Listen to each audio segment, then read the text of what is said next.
On February 28, 2026, the United States and Israel launched coordinated military strikes against Iranian infrastructure. Tehran retaliated within hours, firing a barrage of ballistic missiles at U.S. military installations and allied bases across the Gulf. Iran focused its response on the Strait of Hormuz, the narrow choke point connecting the Persian Gulf to the Gulf of Oman.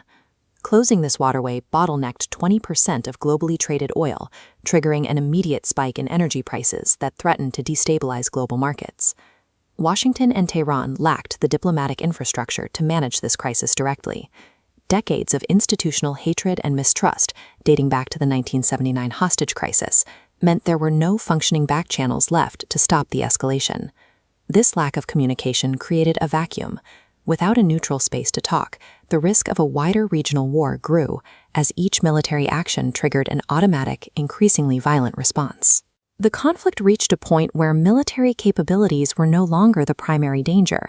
The real threat was the absence of a functional mechanism for de-escalation within the established global order. As traditional diplomacy stalled, the focus shifted to Islamabad.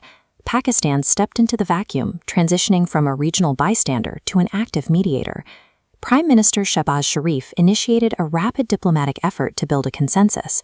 He brought together the foreign ministers of Turkey, Saudi Arabia, and Egypt, while ensuring Beijing remained informed of every step. Army Chief Asim Munir opened a critical back channel with the United States.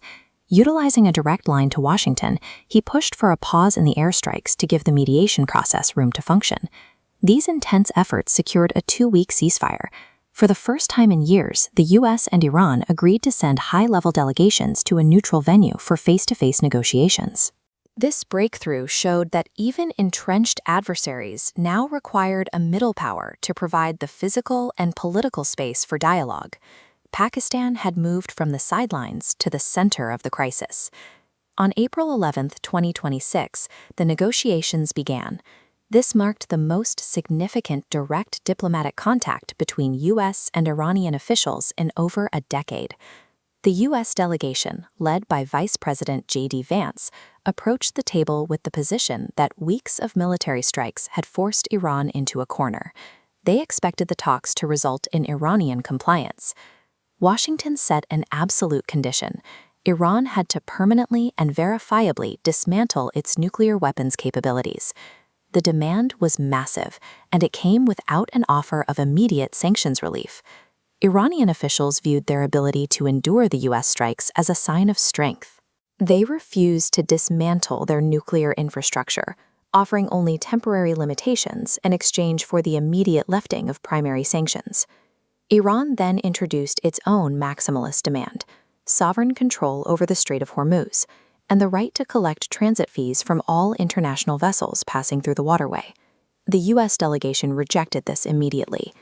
Granting Iran control over global shipping lanes was viewed in Washington as an unacceptable surrender of maritime leadership and economic security. With both sides demanding what the other considered a total surrender, the structural gap proved too wide for any meaningful compromise. The session ended exactly where it began, in a total stalemate. The marathon 21-hour session was volatile. While the delegations argued in Islamabad, external factors were already pulling the process apart from the outside. Vice President Vance was in constant communication with Donald Trump. However, Trump's public statements, claiming that the U.S. had already won, reduced the delegation's urgency to find middle ground. Iran was influenced by its own external ties. Long-term economic and infrastructure partnerships with China provided Tehran with the leverage to resist U.S. pressure, even under the threat of renewed strikes. After 21 hours, the talks officially collapsed. Both sides walked away, each accusing the other of refusing to negotiate in good faith. The failure suggests that the weight of historical trauma and external alliances remained far heavier than the immediate necessity of the ceasefire. The talks ended without a deal.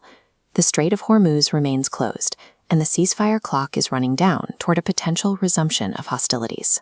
This deadlock highlights a specific limitation.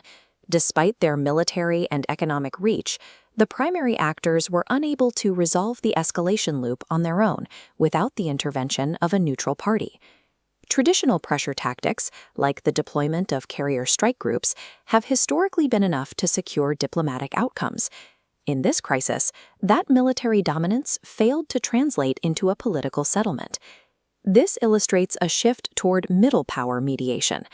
When the primary adversaries are paralyzed by their own strategic rigidities, nations like Pakistan provide the essential diplomatic bridge that keeps the channels of communication open.